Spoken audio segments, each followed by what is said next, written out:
Hello Jharkhand, welcome to LEG. आज के इस क्लास का टॉपिक है झारखंड जीके और आज के क्लास में 50 क्वेश्चन डिस्कस करने वाला हूं झारखंड जीके से, यानी कि धीरे धीरे क्वेश्चन की संख्या मैं बढ़ाते जा रहा हूं। तो प्रोग्रेस देख रहे हो विनोद। पेपर 3 जो है जेएसएससी सीजीएल के बारे में अगर बात करें तो उसमें 40 क्वेश्चन आपका झारखंड जीके से पूछा जाएगा, यानी कि सबसे बड़ा यह पोर्शन है, तो इस पर आपको स्पेशल अटेंशन देने की आवश्यकता है। क्लास शुरू होता है एक क्वेश्चन के साथ, तो इस क्वेश्चन का आप लोग आंसर जरूर कीजिएगा। आंसर आप लोग करते नहीं है। राज्य बजट का उपबंध संविधान के किस अनुच्छेद में है? अनुच्छेद 200, अनुच्छेद 201, अनुच्छेद 202 या फिर अनुच्छेद 213? इस क्वेश्चन का आप लोग आंसर जरूर कीजिएगा। वीडियो को लाइक जरूर कर दें और शेयर भी जरूर करें और एंड तक थोड़ा सा आप लोग बने रहिएगा। 50 क्वेश्चन अच्छे अच्छे लेवल का सिलेक्ट किया गया है। तो आइए क्लास को स्टार्ट करते हैं। Let's gear up. First question है, चेरो वंशीय राजा मेदिनी राय किसके समकालीन थे? तो याद आ रहा है कुछ मुगल डायनेस्टी आप लोग पढ़े होंगे, तो थोड़ा सा टाइमलाइन याद होगा औरंगजेब का। तो 1658 से 1707 के बीच में यह राजा थे।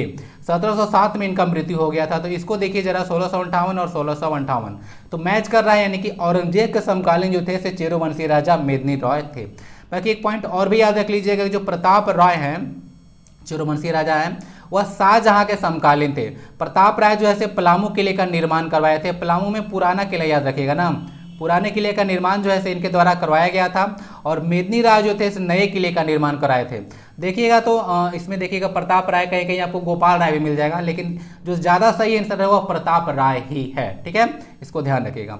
बाकी यहाँ पे अगर चेरो वंश के स्थापना के बारे में बात कीजिएगा तो थोड़ा सा ना कहीं कहीं कंफ्यूजन है। आप लोग इंटरनेट में पढ़िएगा तो कहीं आपको राम सिंह मिल जाएगा और कहीं जो है मान सिंह मिल जाएगा। तो इसमें भी आप लोग कंफ्यूज मत कीजिएगा, ज़्यादा सही आंसर ना मान सिंह ही है। मेरा पार्ट 12 देखिएगा, मैं पहले ही पढ़ाया था, पता नहीं किस बुक से क्वेश्चन सेट किया था, तो उसमें राम सिंह बताया था और अभी जो सेट किया था उसमें मान सिंह बताया था। तो ज़्यादा आंसर जो है सही आंसर रहेगा मान सिंह। तो मान सिंह को आप लोग याद रखिएगा, उन्हीं को जो है हत्या करके चेरो वंश की स्थापना किया गया था भगवंत राय के द्वारा। ठीक है, ये सब कुछ याद रखिएगा। यहाँ पे पलामू किला भी है, ठीक है, जो कि अब तो लातेहार में है, और यह औरंगा नदी पे है। पलामू किला इसको बोला जाता है और लोकली इसको चलानी किला के नाम से भी जाना जाता है। औरंगजेब के बारे में याद देखिएगा, मेदिनी राय के समकालीन थे। मेदिनी राय को देखिएगा तो इनका काल को जो है चेरो वंश का स्वर्णयुग कहा जाता है। कभी प्रजा से यह कर नहीं लिए थे। पलामू स्थित त्रिभुजाकार आकृति के रोहिल्लो के किले का निर्माण किसके द्वारा करवाया गया था? इसका सही आंसर है मुजफ्फर खां के द्वारा। तो मुजफ्फर खां के द्वारा इसका कराया गया था। बाकी कुछ किला है यहाँ पे मैं इंक्लूड किया हूँ, तो सुनिएगा ध्यान से। एक बादाम का किला है जो कि हजारीबाग में है, यह राजा हेमंत सिंह के द्वारा इसका निर्माण करवाया गया था। एक इच्चा का किला है जो कि हजारीबाग में ही है, राजा तेज सिंह के द्वारा इसका निर्माण कराया गया है। एक है नौरतनगढ़ का किला, ठीक है, इसको दोसा का भी किला कहते हैं, ठीक है ना, ध्यान रखिएगा, दोसागढ़ का भी किला इसको कहा जाता है। दुर्जन साल के द्वारा इसका निर्माण कराया गया था। नहीं देख लीजिएगा, तेलियागढ़ी का किला है, यह साहेबगंज में है। मुगल काल में एक तेली राजा के द्वारा इसका निर्माण कराया गया था, इसीलिए इसका नाम तेलियागढ़ी का किला है। और तेलियागढ़ी के किला को बंगाल का प्रवेश द्वार कहा जाता है और चतरा डिस्ट्रिक्ट को जो है छोटा नागपुर का प्रवेश द्वार कहा जाता है। इतने सारे इन्फॉर्मेशन याद देखिएगा। मुजफ्फर खां आंसर है। रोहिल्लो के किले का निर्माण कराया गया था जो कि पलामू में स्थित है। आकृति इसका त्रिभुजाकार है। नेक्स्ट क्वेश्चन है, देवघर स्थित बैद्यनाथ मंदिर का निर्माण किसके द्वारा कराया गया था? तो गिद्धौर के एक राजा थे जिनका नाम था पूरनमल, 10वें राजा थे, तो उन्हीं के द्वारा जो है इसका निर्माण कराया गया था। बैद्यनाथ मंदिर देखिएगा तो बहुत ही इंपॉर्टेंट मंदिर है। अच्छा, इसका जो गुंबद है उस पर जो है त्रिशूल नहीं है, वहाँ पे पंचशूल स्थापित है, ये भी याद रखिएगा। पंचशूल समझना, जिस तरह से त्रिशूल होता है उसी तरह से पंचशूल होता है, तो 5 जो है शूल उसमें है, तो उसको पंचशूल कहा जाता है। बैद्यनाथ मंदिर का लोकेशन तो आपको पता होगा, देवघर में है। और ये जो है 12 ज्योतिर्लिंगों और 51 शक्तिपीठों में से एक है।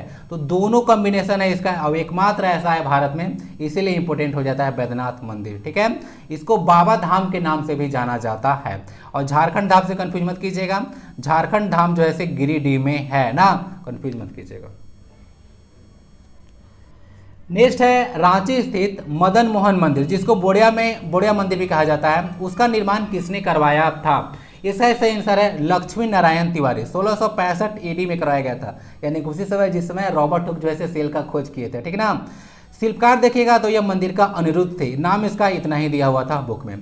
तो रांची स्थित मदन मोहन मंदिर, जिसको बोड़िया मंदिर के नाम से भी जाना जाता है, याद रखिएगा लक्ष्मी नारायण तिवारी के द्वारा इसका निर्माण करवाया गया था। रांची स्थित पहाड़ी मंदिर किस पहाड़ी पर स्थित है? जो पहाड़ी मंदिर नाम तो है, तो उसका किस पहाड़ी पर स्थित है ये आपसे पूछा गया है।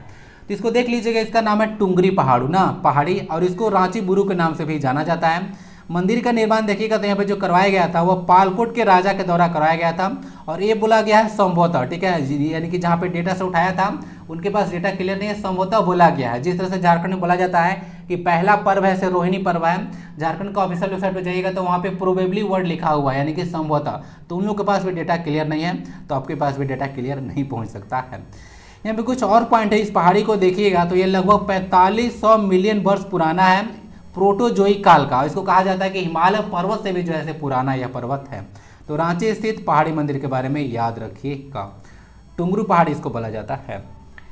आम्रेश्वर धाम कहाँ पे स्थित है? यह है शिव भगवान से रिलेटेड है, तो देख लीजिएगा ये एक शिव मंदिर है जिसे अंगराबाड़ी के नाम से जाना जाता है, और यह खुट्टी में इसका लोकेशन है। तो आम्रेश्वर धाम को याद रखिएगा, अंगराबाड़ी भी कहा जाता है, शिव मंदिर है। छऊ का शाब्दिक अर्थ क्या होता है? नाम सुने हैं छऊ का कि नहीं सुने हैं? छऊ का अर्थ होता है छाया, ठीक है। और छऊ से रिलेटेड तो क्वेश्चन बहुत बार जो है एग्जाम में पूछा गया है। छऊ जो है एक तरह का नृत्य है जिसका उत्पत्ति झारखंड में हुआ है। सबसे पुराना जो नृत्य कहा जाता है वह सरायकेला छऊ है, ठीक है। और उसके बाद आप लोग देखिएगा तो पुरुलिया छऊ है जो कि पश्चिम बंगाल का है, और एक मयूरभंज छऊ है जो कि उड़ीसा का है। तो तीन कैटेगरी जो प्रकार होता है या शैली बोल सकते हैं छऊ का है, और सबसे पुराना झारखंड का सरायकेला छऊ है, ध्यान रखिएगा। छाया इसका अर्थ होता है छऊ का। सरायकेला छऊ केंद्र, सरायकेला की स्थापना कब हुई थी? तो एक डेट दिया गया है, इससे रिलेटेड क्वेश्चन था। तो इसका स्थापना किया गया था 1960 एडी में, भूलेगा नहीं डेट, ठीक ना। रांची यूनिवर्सिटी का स्थापना इसी समय हुआ था, और इंडस वाटर ट्रीटी भी हुआ था, तो भूल आप लोग नहीं सकते हैं। और भारत का पहला जो कृषि विश्वविद्यालय था पंतनगर कृषि विश्वविद्यालय, उसकी स्थापना भी जो है 1960 में ही हुआ था। तो अब तो मुझे चांस है कि आप लोग भूलिएगा नहीं, किसी भी तरह से आप लोग याद रख लीजिएगा करेक्ट करके। 1960 में सरायकेला छऊ केंद्र जो कि सरायकेला में इसका लोकेशन है, उसकी स्थापना 1960 में की गई थी। झूमर नृत्य कब किया जाता है? तो देख लीजिए, इसको जो है महिलाओं द्वारा फसल कटाई के अवसर पर झूमर नृत्य किया जाता है, ठीक है। तो महिलाओं का यह नृत्य होता है झूमर। नहीं देख लीजिएगा 1987 के बारे में बात किया जा रहा है। 1987 में भारत महोत्सव हुआ था रूस में, तो उसमें डॉक्टर रामदयाल मुंडा के नेतृत्व में कौन सा नृत्य प्रस्तुत किया गया था जो काफी लोकप्रिय हुआ था? तो इसका नाम है पाइका नृत्य, ठीक है। तो पाइका नृत्य के बारे में तो जानते होंगे आप लोग, इसका अर्थ होता है पैदल सैनिक। और इस पे क्वेश्चन जो है पास्ट में पूछा गया है कि कौन सा ऐसा नृत्य है जिसमें जो लोग होते हैं वह सैनिक वेश में रहते हैं, यानी कि ढाल और तलवार के साथ नृत्य करते हैं, तो वह पाइका ही नृत्य है, ध्यान रखिएगा। तो 1987 में भारत महोत्सव रूस में हुआ था। रामदयाल मुंडा जी के नेतृत्व में जैसे इसको प्रस्तुत किया गया था इस नृत्य को, ठीक है। पाइका नृत्य बहुत इंपॉर्टेंट नृत्य है, याद रखिएगा। रामदयाल मुंडा जी के बारे में याद रख लीजिएगा, ये कुछ बुक के राइटर भी हैं जो आदि धर्म है और आदिवासी अस्तित्व और झारखंड अस्मिता के सवाल, और इनके लिए प्रॉपर देखिएगा तो बाकायदा है रांची के मोराबादी में एक जनजातीय शोध संस्थान भी है जिसकी स्थापना 31 अक्टूबर 1953 को किया गया था, ठीक है। डॉक्टर रामदयाल मुंडा जनजातीय शोध संस्थान मोराबादी रांची। नेक्स्ट क्वेश्चन है, झारखंड का कौन सा नृत्य पुरुषों द्वारा स्त्री वेश धारण करके किया जाता है? तो यह पुरुष करते हैं स्त्री वेश धारण करके, तो इसका आंसर है नटुआ नृत्य, ठीक है। तो यह पुरुष प्रधान नृत्य है, और इसमें जो है ध्यान रख लीजिएगा पुरुष जो है महिला वेश में का धारण करके नृत्य करते हैं नटुआ नृत्य में। और ध्यान रखिएगा कौन सा नृत्य है, कौन सा कोई संगीत है, कौन सा वाद्य यंत्र है, ये सब आपको प्रॉपर पता होना चाहिए। 3 ऐसे वाद्य यंत्र देगा, अब एक ऐसे नृत्य दे देगा, बोल देगा कि कौन इसमें अलग है। इस तरह से भी क्वेश्चन एग्जाम में आते हैं, तो सब आपको प्रॉपर पता होना चाहिए कि कौन सा नृत्य है, कौन वाद्य यंत्र है, कौन लोकगीत है, कौन क्या है। बाहा नृत्य में किसके फूल का प्रयोग किया जाता है? तो इसका सही आंसर होता है सरहुल के फूल का, ठीक है। तो साल या फिर महुआ के फूल जो है प्रयोग किया जाता है। साल के जो फूल होता है उसको सराई के फूल कहा जाता है ना, ध्यान रखिएगा। तो यह नृत्य मुख्यतः संथाल जनजातियों द्वारा किया जाता है और बाहा पर्व के समय किया जाता है, ठीक है। बाहा पर्व जो सरहुल पर्व होता है उसको बाहा पर्व के नाम से भी जाना जाता है, ये भी क्वेश्चन आप लोग ध्यान रखिएगा। सरहुल पर्व को बाहा पर्व के नाम से जाना जाता है, चैत्र माह में किया जाता है ना। हल्पुनिया बोला गया है पर वो माघ महीने के किस दिन मनाया जाता है? तो क्वेश्चन को यहाँ पे इजी कर दिया, माघ महीने मनाया जाता है, डायरेक्ट भी याद रख लीजिएगा किस दिन मनाया जाता है। तो माघ महीने के पहले दिन जो है इसको मनाया जाता है हल्पुनिया, ठीक है, ध्यान रखिएगा। हजारीबाग का नरसिंह स्थान मेला किस दिन आयोजित होता है? हजारीबाग का मेले भी आपसे पूछ सकते हैं, तो ध्यान रख लीजिएगा। नरसिंह स्थान मेला हजारीबाग में लगता है। कार्तिक पूर्णिमा को जो है से मेला लगता है। बाकी सिमडेगा में आपको पता होगा राम रेखा धाम में मेला लगता है कार्तिक पूर्णिमा को, ठीक है। हजारीबाग का नरसिंह स्थान मेला है। सोहराय चित्रकला की कितनी शैलियां हैं? तो सोहराय चित्रकला की ना 2 शैलियां हैं, देख लीजिएगा, एक मंजू सोहराय है और एक कुर्मी सोहराय है, ठीक है। ये चीज ध्यान रख लीजिएगा। ये सब जो आर्ट है सोहराय और कोहबर पेंटिंग, आपको पता होगा 2020 में जीआई टैग इसको दिया गया था। हजारीबाग से मुख्यतः सोहराय और कोहबर जो है निकल कर आया है, ठीक है। चलिए, कोहबर का तो होता क्या है? को का मतलब होता है गुफा और वर का मतलब दूल्हा होता है ना।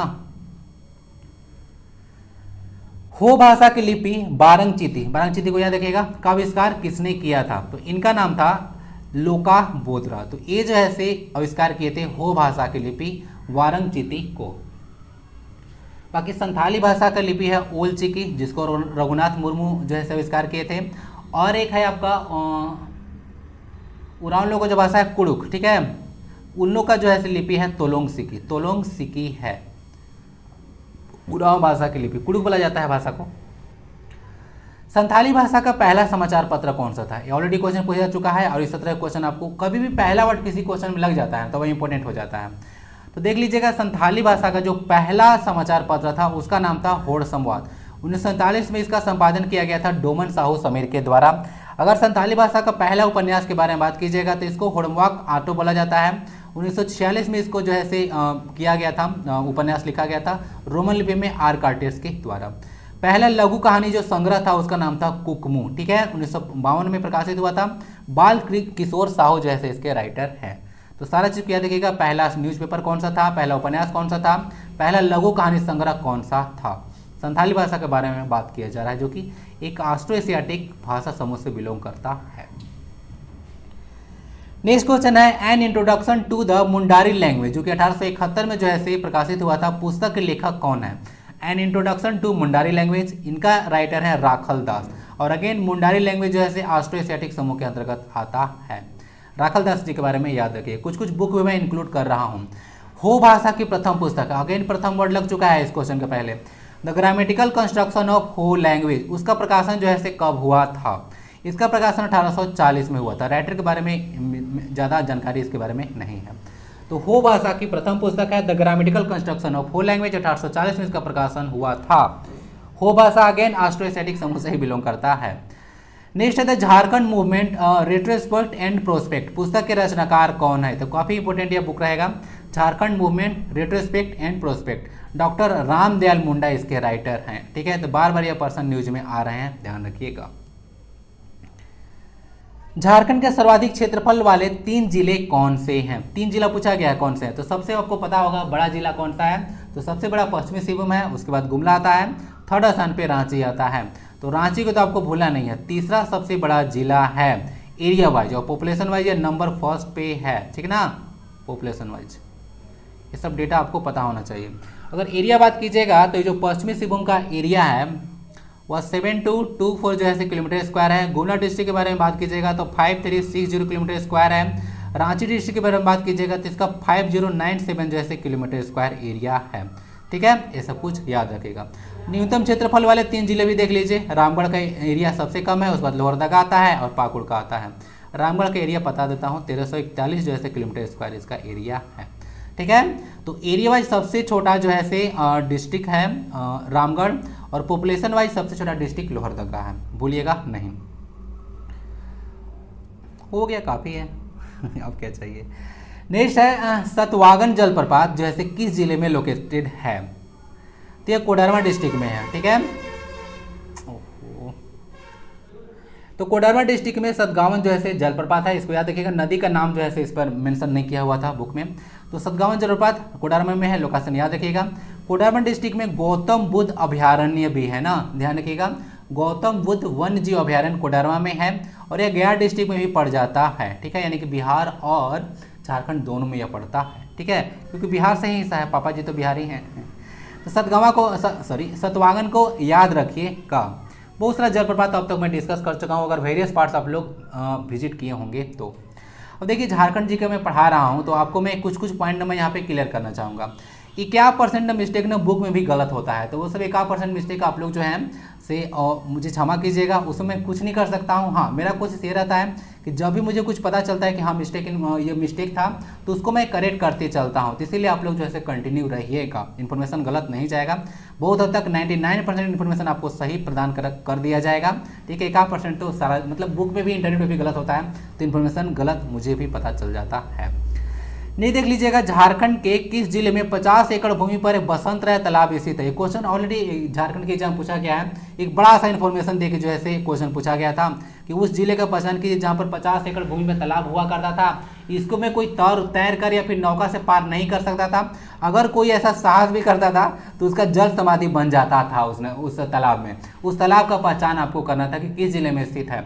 इसका क्वेश्चन ऑलरेडी पूछा जा चुका है। तो आंसर है गोड्डा डिस्ट्रिक्ट, ठीक है। तो गोड्डा डिस्ट्रिक्ट के बारे में याद देख लीजिए। यहाँ पर देखिएगा तो चैता संक्रांति के अवसर पर बड़ा मेला भी लगता है, ठीक है। गोड्डा डिस्ट्रिक्ट के बारे में यहाँ पे गोड्डा डिस्ट्रिक्ट बोला जाता है कि माँ योगिनी शक्तिपीठ भी है, ठीक है ना, याद रख लीजिएगा। इसको कभी कभी भावना शक्तिपीठ भी कहा जाता है, माँ योगिनी शक्तिपीठ को। आंसर गोड्डा डिस्ट्रिक्ट है, ठीक है। वहीं पे एक बसंत राय तालाब है, 50 एकड़ भूमि में, ये भी पॉइंट याद रखिएगा। झारखंड में टाड़ और दोन का क्या अर्थ होता है? तो टाड़ के बारे में सुने हैं कि नहीं सुने हैं? तो टाड़ जो होता है से ऊंचा जमीन जो होता है उसको टाड़ कहा जाता है, और जो नीचा जमीन होता है ना उसको जो है से दोन कहा जाता है, ठीक है। तो ये पॉइंट कुछ ध्यान रखिएगा। तो ऊंची भूमि को टाड़ कहा जाता है, और निचला स्थान पर जो भूमि होता है उसको जो है से दोन कहा जाता है। तो क्रमशः आप लोग क्रेस्ट और श्रिंग पढ़े हैं ना, क्रेस्ट और ट्रॉप जो होता है, तो उस तरह से आप लोग याद रख लीजिएगा। झारखंड में कुल 17 जनजातीय जिलों में वनों का विस्तार कितना है? आपको पता होना चाहिए कि झारखंड जो है जनजातीय जिलों में तीसरे स्थान पे है, मध्य प्रदेश और आसाम के बाद। मध्य प्रदेश में 24 जनजातीय जिले हैं, आसाम में 19 जिले हैं और झारखंड में 17 जिले हैं। तो इस तरह से देखिएगा तो जनजातीय जिलों की संख्या के मामले में झारखंड तीसरे स्थान पे है। पॉइंट क्लियर है? आइए क्वेश्चन देखते हैं। तो झारखंड में कुल 17 जनजातीय जिले हैं, उसमें वनों का विस्तार देख लीजिए, 17,521 किलोमीटर स्क्वायर जो है कुल 17 जिलों में इतना फॉरेस्ट है। और देखिएगा तो इतना जिलों में 29.86% जो है फॉरेस्ट आ जाता है। ये आपका जो पूरा जो झारखंड में बना है उसका डेटा नहीं है, ये सिर्फ जनजातीय जिले जो कि 17 जिले हैं उसके बारे में डेटा है ना, ध्यान रखिएगा। और जनजातीय जिलों का कुल क्षेत्रफल देखिएगा तो 58,677 किलोमीटर स्क्वायर आता है, ठीक है। बाकी झारखंड में 29.76 था ना, या 76% जो है टोटल फॉरेस्ट है ना, इतना याद रखिएगा। सबसे ज़्यादा फॉरेस्ट पश्चिम सिंहभूम में है। अब सबसे ज़्यादा परसेंटेज वाइज फॉरेस्ट पूछेगा तो याद रख लीजिएगा लातेहार है, सबसे कम जामताड़ा में फॉरेस्ट है। झारखंड में मक्का, गेहूं, चना, सरसों का सर्वाधिक उत्पादन किस जिले में होता है? इस क्वेश्चन का आंसर आप लोग अवश्य कीजिएगा, कमेंट बॉक्स में कीजिए, क्योंकि मैं बहुत बार इसको डिस्कस कर चुका हूँ। तो मक्का भी सबसे ज़्यादा होता है यहाँ पे, गेहूं भी होता है, चना भी होता है, सरसों भी होता है। तो आंसर है पलामू जिला, ठीक है। तो पलामू इतना में जैसे नंबर 1 है, इतना ही नहीं भी और सुनिए, ठीक है। ग्रेफाइट में भी जो है से यह नंबर 1 पे है। तो ग्रेफाइट का प्रोडक्शन में यहाँ पे सबसे ज़्यादा होता है, ठीक है। मक्का का सबसे ज़्यादा उत्पादन तो हो ही गया, गेहूँ हो ही गया। बाकी कुछ मैं बताना चाहूँगा, मड़ुआ का नाम आप लोग सुने हैं, रागी, उसका सबसे ज़्यादा उत्पादन होता है गुमला डिस्ट्रिक्ट में, ठीक है। ये करंट अफेयर्स में न्यूज में था, इसको ध्यान रखिएगा। बाकी राइस का सबसे ज़्यादा प्रोडक्शन होता है सिंहभूम वाले रीजन में। मेरे पास ये डेटा नहीं है कि पूर्वी सिंहभूम में होता है कि पश्चिम सिंहभूम में होता है, आपको पता है तो बता दीजिएगा कि किस सिंहभूम में ज़्यादा होता है। तो सर कुछ याद रखिएगा। सरसों का भी सबसे ज़्यादा उत्पादन पलामू में ही होता है। अभी मेरी मम्मी देखिएगा तो बहुत सारा तेल जैसे परवा कर रखी है और खा रही है, बोल रही है कि इससे गैस नहीं बनता है। तो सरसों पलामू में सबसे ज़्यादा होता है, क्योंकि आई बिलोंग्स टू झारखंड में शुद्ध बोया गया क्षेत्र कितना है? इसको नेट सोन एरिया बोला जाता है, ठीक है, कि नेट जैसे कितना जमीन पर जो है खेती किया गया। तो नेट सोन एरिया देख लीजिएगा 17% है, ठीक है। तो 17% एरिया पर खेती मतलब शुद्ध बोया गया क्षेत्र है। बाकी झारखंड में कुछ डेटा देख लीजिएगा, 15% जैसे कुल सिंचित भूमि है, यानी कि 85% लैंड ऐसा है जो कि जिस पर जो है खेती तो होता ही नहीं है, ठीक है, मतलब सिंचित होता ही नहीं है, सिंचाई नहीं कर पाते हैं। वर्तमान में परती देखिएगा तो कितना है, तो 17% जो है जमीन जो है परती है। और कुल कृषि योग्य भूमि कितना है, तो झारखंड में 38 लाख हेक्टेयर जो है कृषि योग्य भूमि है, ठीक है, ध्यान रखिएगा। एग्रीकल्चर स्टेट लिस्ट का सब्जेक्ट है। बाकी झारखंड में तो आपको पता होगा कुल जियोग्राफिकल एरिया है 79,714, कहीं कहीं 6 मिल जाएगा, इतना किलोमीटर स्क्वायर। लाख हेक्टेयर पूछेगा तो 79.70 लाख हेक्टेयर लगा दीजिएगा। एक हेक्टेयर पता है ना 10⁴ मीटर स्क्वायर एरिया होता है, यानी कि 100 मीटर बाई 100 मीटर का कोई लैंड है तो यह 1 हेक्टेयर हो जाता है। तो सब कुछ याद रखिएगा। झारखंड के बारे में बात किया जा रहा है। शुद्ध बोया गया क्षेत्र 17% है। झालको क्या होता है? झालको ये होता है Jharkhand hill area lift irrigation corporation limited. उसका गठन कब किया गया था? तो इसका गठन 2002 में किया गया था। इसका मेन पर्पस क्या है? तो इसका मेन पर्पस था लघु सिंचाई परियोजनाओं के लिए। झारखंड में देखिएगा तो सबसे ज़्यादा सिंचाई किससे होता है? तो सबसे ज़्यादा सिंचाई कुआं से होता है ना, ध्यान रख लीजिएगा। सबसे ज़्यादा सिंचाई कुआं से होता है। तो झालको का फुल फॉर्म भी देख लीजिएगा, कब इसका गठन किया गया था वो भी देख लीजिएगा। 2002 में। पर्पस क्या था? तो लघु सिंचाई परियोजनाओं को आगे बढ़ाने के लिए इसको शुरू किया गया था झालको। ठीक है, नेक्स्ट क्वेश्चन देख लीजिएगा। राज्य में वनाच्छादन को बढ़ाने के लिए शुरू की गई मुख्यमंत्री जन वन योजना 2016 में शुरू किया गया था। डायरेक्ट डेट याद रखिएगा। तो ये शुरू किया गया था कि राज्य में जो फॉरेस्ट कवर है, वन आच्छादन है, उसको बढ़ाया जा सके। तो उसमें अगर निजी भूमि पर यानी कि प्राइवेट लैंड पर जो है से अगर कोई वन लगाता है तो उस पर जो है से कितना परसेंट जो है से प्रोत्साहन राशि जो है से वन विभाग के द्वारा आपको दिया जाएगा? तो इसका सही आंसर है 75%। ठीक है, तो 75% जो है से दिया जाता है। अब ध्यान रखिएगा, जेपीएससी क्वेश्चन आपको बनाएगी तो इस तरह से क्वेश्चन जो है से कंफ्यूज कराएगी कि जो है से क्या जो है से शुरू से ही 75% था? तो जी नहीं, पहले जो जब शुरू किया गया था योजना तो 50% जो है से इनिशिएटिव दिया जाता था वन विभाग के द्वारा, लेकिन अभी जो है से इसको 75% कर दिया गया है। तो पहले से नहीं था, इसका ध्यान रखिएगा। ऐसा योजना लागू करने वाले यानी कि जो देख सकते हैं कि जो मुख्यमंत्री जनवन योजना है, तो इस तरह का योजना जो लागू करने वाला झारखंड देखिएगा तो देश का जो है से पहला राज्य है। इसको ध्यान रखिएगा।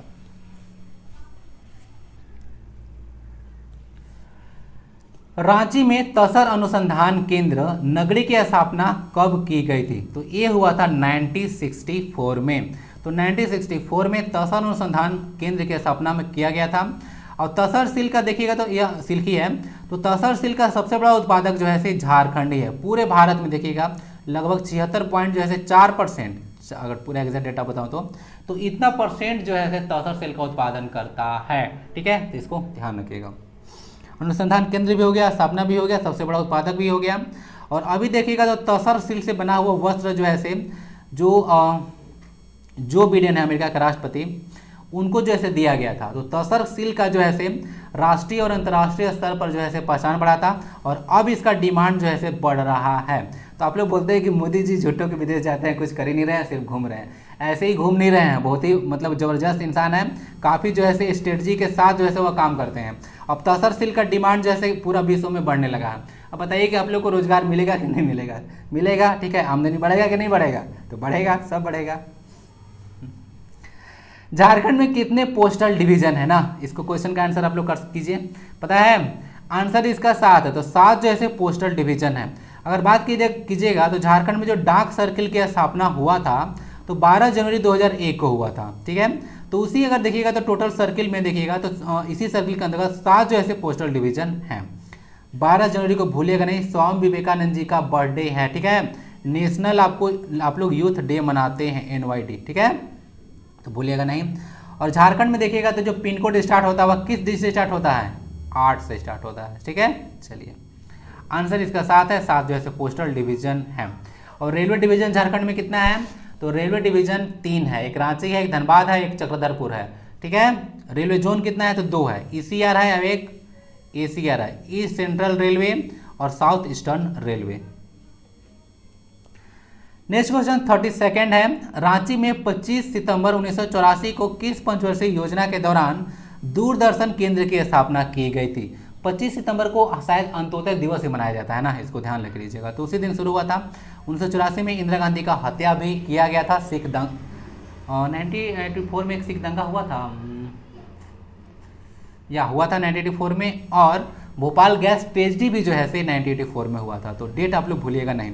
तो बात किया जा रहा था किस पंचवर्षीय योजना के दौरान झारखंड के रांची में दूरदर्शन केंद्र की स्थापना किया गया था? तो 6 5 प्लान में किया गया था ना, ध्यान रखिएगा। तो 6 5 प्लान का टाइम पीरियड था 1980 से 85। बाकी झारखंड की स्थापना 9वीं पंचवर्षीय योजना में हुआ था जिसका टाइम पीरियड था 1997 से लेकर 2002। अटल बिहारी वाजपेयी प्राइम मिनिस्टर थे और KR नारायण राष्ट्रपति थे। ठीक है, ध्यान रख लीजिएगा। तो 6 ईयर 5 ईयर प्लान में हुआ था। बाकी मैं जहाँ से बिलोंग करता हूँ डाल्टनगंज, जिसका कि अब तो नाम मेदिनीनगर हो गया है, राजा मेदिनीनगर नाम सर, वहाँ पे एक हाई ट्रांसमिशन टावर भी लगा हुआ है, ठीक ना, दूरदर्शन केंद्र के लिए। तो इसको याद रखिएगा, रांची में है, अब एक आपका मेदिनीनगर में है। और मेदिनीनगर तो एक म्यूनिसिपल कॉर्पोरेशन भी है और रांची भी है, टोटल 9 म्यूनिसिपल कॉर्पोरेशन है झारखंड में। हो गया ना सारा कुछ, कोई दिक्कत है? कोई दिक्कत नहीं होना चाहिए। नेक्स्ट है गैस टरबाइन पर आधारित झारखंड का एकमात्र विद्युत उत्पादन केंद्र कौन सा है? तो इसमें गैस टरबाइन का यूज किया जाता है ना। तो ए है मैथन, बराका नदी पे है, 1957 में इसका निर्माण किया गया था, धनबाद में इसका लोकेशन है। चारों के चारों ऐसे देखिएगा तो बहुत सारा ऐसे बांध बनाया गया था, लेकिन 4 जो है उसमें प्रमुख है। तो चारों डैम जो डीवीसी के अंतर्गत बनाया गया था, कब बनाया गया था, किस नदी में बनाया गया था, ठीक है, किस जिले में है, सब आपको अच्छे से पता होना चाहिए। ऑर्डर भी याद रख लीजिएगा। मेरा पार्ट अगर देखिएगा झारखंड जीके का तो मैं जो है पढ़ा चुका हूँ। और हाँ, एक बार गलत हो गया था, जो तिलैया डैम था वो जो है कभी एक बार शायद दामोदर पे बता दिया था, ठीक ना, तो वो गलत है। तिलैया जो है बराकर रिवर पे है। कभी भी छोटा छोटा मिस्टेक हो जाता है ना, ध्यान नहीं देता हूँ, तो ये तो बहुत ईजी क्वेश्चन है, तिलैया जो है बराकर पे। नेक्स्ट है दीदी बाड़ी योजना। बीड़ी योजना नहीं है, बीड़ी पीने वाला को लग रहा होगा ये बीड़ी योजना है, ये दीदी बाड़ी योजना है। आंगनबाड़ी के नाम से आप लोग इसको कनेक्ट कीजिएगा, ठीक है ना। तो दीदी बाड़ी योजना का जो है मेन पर्पस क्या था? तो राज्य से जो है कुपोषण को जो है खत्म करना, यही पर्पस था। 2020 में इस योजना को शुरू किया गया था। नेक्स्ट क्वेश्चन, झारखंड में 8 मार्च 2017 को कौन सी योजना शुरू की गई थी? याद आ रहा है? 8 मार्च 2017 क्या है? 8 मार्च 2017 को विश्व महिला दिवस मनाया जाता है, यानी कि इंटरनेशनल वुमेन्स डे। अब देख लीजिएगा यहाँ पे, तो तेजस्विनी योजना शुरू किया गया था ना। 14 से 24 वर्ष की किशोरी और महिलाओं को स्वावलंबन बनाना है, मेन पर्पस इसका यही था। और इसको विश्व बैंक जो है सपोर्ट करता है, इसलिए ये योजना जो है इंपॉर्टेंट हो जाता है। तेजस्विनी योजना 2017 में शुरू किया गया था। 14 से 24 वर्ष की उम्र के किशोरी और महिलाओं के लिए है, ये भी याद रखिएगा। 8 मार्च विश्व महिला दिवस।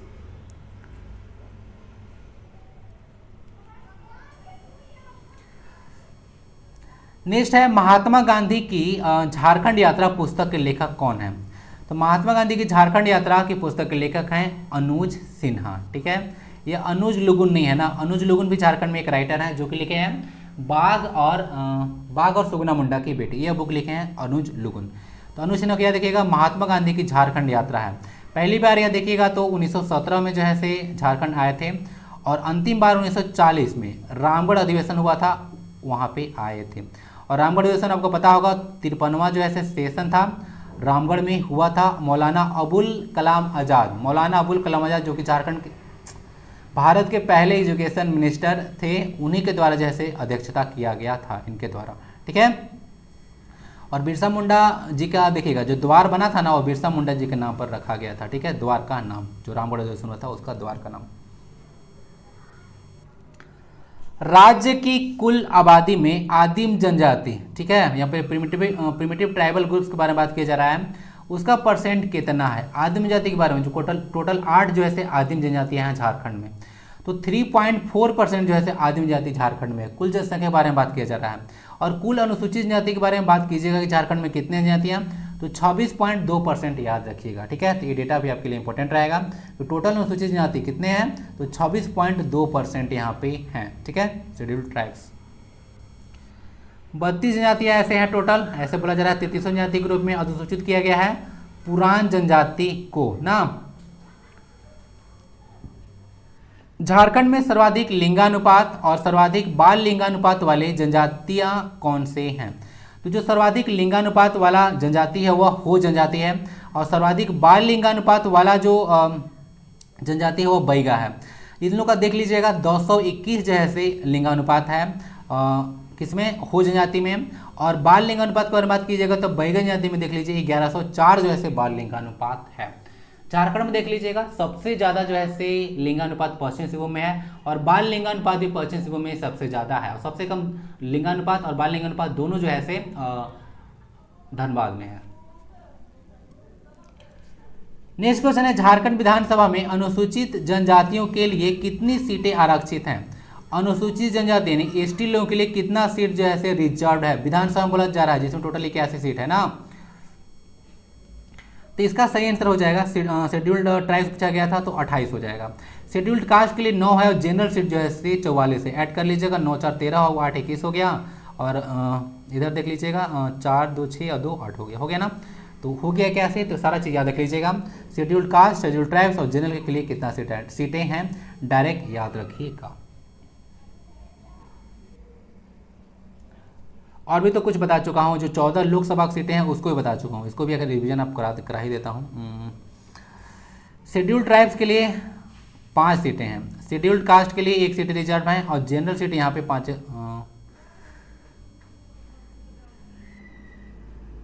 जनरल सीट हो जाएगा यहाँ पे 8, ठीक है, 814 टोटल 14 है, 6 यहाँ पे। झारखंड में अब तक कितने कार्यवाहक विधानसभा अध्यक्ष रह चुके हैं, यहाँ पे बोला गया है कार्यवाहक से पूछा गया है। टोटल देखिएगा तो अब तक जो है से 11 विधानसभा के अध्यक्ष बन चुके हैं, जो कि वर्तमान में रविंद्रनाथ महतो हैं, तो उनका नंबर 11 है। तो पूछा गया कि कितने जो है से कार्यवाहक थे, तो इसका सही आंसर 2 हो जाएगा ना। तो 2 अब तक ऐसे विधानसभा अध्यक्ष थे जो कि कार्यवाहक थे। पहले थे बागुन सुमरय, या पहले कार्यवाहक थे, तो ये भी याद रख लीजिएगा। विधानसभा के पहले कार्यवाहक अध्यक्ष थे बागुन सुमरय, और दूसरे थे सबा अहमद जो कि 2005 बने थे, और ये जो पहले बने थे वो 2004 में बने थे। सारा चीज़ ध्यान रख लीजिएगा। विधानसभा जो अध्यक्ष है वर्तमान में रविंद्रनाथ महतो, वो 11वें हैं। 2 अब तक कार्यवाहक जो है से विधानसभा अध्यक्ष बन चुके हैं। नहीं देख लीजिएगा, झारखंड के पहले मुस्लिम राज्यपाल कौन थे, तो इसका सही आंसर क्या होगा, तो सैयद सिद्दीकी हो जाएगा। यह 5वें राज्यपाल थे और 2004 से 2009 के बीच में ये राज्यपाल रहे थे। और पहली बार जो राष्ट्रपति शासन लागू किया गया था, आपको पता होगा 19 जनवरी 2009 को पहले बार जो है से राष्ट्रपति शासन लागू किया गया था झारखंड में। तो उस समय राज्यपाल सैयद सिद्दीकी ही थे। तो पहले वर्ड लग जाता है किसी क्वेश्चन के पहले तो इंपॉर्टेंट हो जाता है, तो ये चीज़ ध्यान रखें। नेक्स्ट, झारखंड के प्रथम पुलिस महानिदेशक कौन थे, तो डीजीपी के बारे में बात किया जा रहा है, तो इनका नाम था शिवाजी महान कैरे। तो महान आदमी थे, तो शिवाजी महान कैरे थे। वर्तमान में पुलिस महानिदेशक कौन है, तो यह अजय कुमार सिंह है, ठीक है, ध्यान रखिएगा। नेक्स्ट, झारखंड के प्रथम लोकायुक्त कौन थे, कुछ क्वेश्चन डाल दिया हूँ। तो प्रथम लोकायुक्त का नाम था न्यायमूर्ति लक्ष्मण उरांव। तो उरांव जी थे, इनको याद रख लीजिएगा, प्रथम लोकायुक्त थे। झारखंड के प्रथम महाधिवक्ता कौन थे, तो प्रथम महाधिवक्ता का नाम था मंगलमय बनर्जी। और कुछ क्वेश्चन देख लीजिए। 31 दिसंबर 2020 को किस नगर परिषद को भंग कर दिया गया था, यहाँ पे गड़बड़ हो गया है, इसको भंग करना होगा। तो एक नगर परिषद को भंग किया गया था जिसका नाम था गोमिया नगर परिषद, ये बोकारो में है, तो इसको भंग किया गया था। तो अभी वर्तमान में देखिएगा तो जो नगर परिषद की संख्या है वह 20 हो गया है। कहीं की डेटा आपको ना पुराना 21 ही मिल जाएगा, तो एक जो है एक्चुअली में दिसंबर 2020 में हटा दिया गया है, इसीलिए आपको 20 देखने को मिलेगा। तो नगर परिषद 20 है, नगर पंचायत भी यहाँ पे 20 है। झारखंड में एक जमशेदपुर जैसे अधिसूचित क्षेत्र है, उसके बाद 263-64 के आसपास जो है यहाँ पे प्रमंडल है, 24 जिला है, देखिए अभी गड़बड़ हो रहा था ना, 263 जो है प्रखंड है, ठीक है, 5 प्रमंडल है और 24 जिले हैं। इस तरह से कुछ चीज़ याद रखिएगा। एक अधिसूचित क्षेत्र है जमशेदपुर, ठीक है, 9 जो है यहाँ पे नगर निगम है।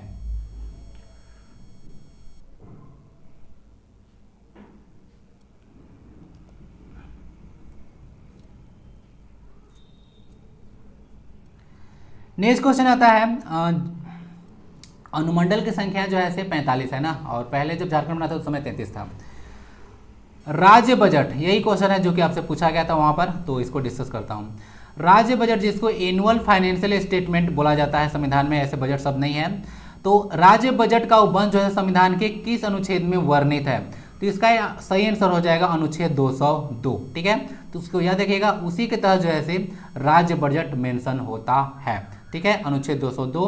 बाकी हाल में देखिएगा तो जो आर्टिकल 200 था वह न्यूज में था, ठीक है। क्यों न्यूज में था बताता हूँ कि आपको पता होगा कि जब विधानसभा से कोई चीज़ पास होता है तो राज्यपाल के पास जाता है साइन होने के लिए।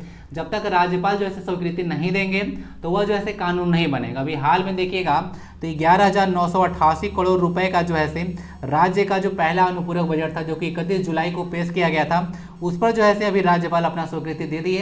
तो राज्य की जो संचित निधि है उससे अब इसको खर्चा किया जाएगा। तो राज्यपाल का जो सहमति होता है वह काफ़ी इंपॉर्टेंट होता है। तो यहाँ पे देख लीजिएगा अनुच्छेद 202 है, तो हेमंत सोरेन जी भी कुछ दिन पहले बात कर रहे थे कि बहुत सारा जो विधेयक है उसको जो राजभवन है वह लटका देता है।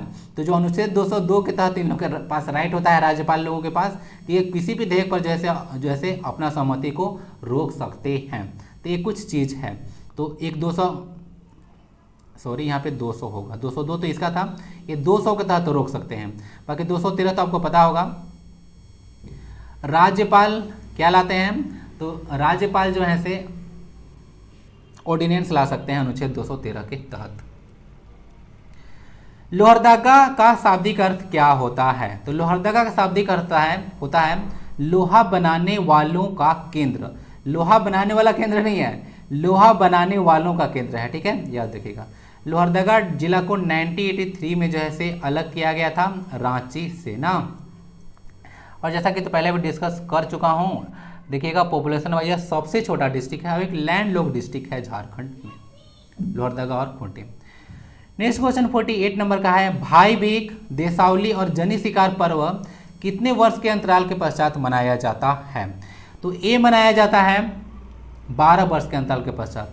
भाई बीक देखिएगा तो इसमें जो बहन होती है वो भाई के घर से जो है भीख मांग कर लाती है और कुछ निश्चित दिन देकर जो है भाई को बुलाती है और काफ़ी जो है सेवा सत्कार करती है।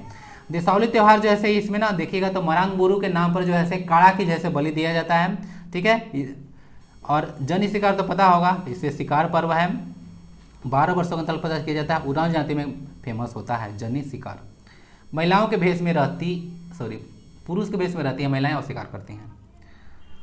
चतरा जिले का क्षेत्रफल कितना है, देखिए एग्जाम में अगर इस तरह से क्वेश्चन आता है डायरेक्ट कि चतरा जिले का क्षेत्रफल कितना है, एरिया कितना है, उसका सेक्स रेशियो कितना है, ठीक है, और कितना पंचायत है, कितना विलेज है, तो इस तरह से क्वेश्चन ना हार्ड बन जाएगा। तो इस तरह से क्वेश्चन आप लोग तैयारी करके रखिएगा। इस तरह से क्वेश्चन देखा गया पास्ट में कि पूछा गया है, ये क्वेश्चन ऑलरेडी पूछा गया है चतरा जिले का जेसीसी के एग्जाम में। तो चतरा जिले का क्षेत्रफल है, यहाँ पे देख लीजिएगा 3718 किलोमीटर स्क्वायर, तो यानी कि 3718 है। चतरा जिले का गठन जो है 29 मई 1991 को किया गया था, ट्रिक आपको पता होगा, BCG तो आपको पता होना चाहिए। ये है बोकारो, ये चतरा, एक आता है आपका जी से गढ़वा। 29 मई को किया गया था ना, 29 मई को एवरेस्ट दिवस मनाया जाता है। क्षेत्रफल देख लिया आपने, लिंगानुपात 953 है और जनसंख्या घनत्व यहाँ पे 280 है। झारखंड का देखिएगा जनसंख्या घनत्व तो 414 है, सबसे ज़्यादा जनसंख्या घनत्व है 1316 धनबाद का और सबसे कम है 159 सिमडेगा का। इस तरह से क्वेश्चन बनेगा, थोड़ा सा हार्ड बन जाएगा, ठीक है। तो हो सकता है आपको छोड़ना भी पड़ जाए। कितना डाटा आप लोग याद कीजिएगा, हर एक जिले का पंचायत, ठीक है, लिंगानुपात, बाल लिंगानुपात, ठीक है, एरिया, उसके बाद यहाँ पे क्षेत्रफल मतलब क्षेत्रफल हो गया, जनसंख्या घनत्व, तो मतलब टॉप हो जाएगा इस तरह से क्वेश्चन बनता है तो, ठीक है। लेकिन फिर भी आप लोगों को कोशिश यही होना चाहिए कि एक भी क्वेश्चन छूटना नहीं चाहिए। बोकारो जिले का कुल जनसंख्या कितना है, ये भी क्वेश्चन एग्जाम में आया हुआ है, ठीक है ना। तीसरे से क्वेश्चन आएगा तो हार्ड बन जाएगा।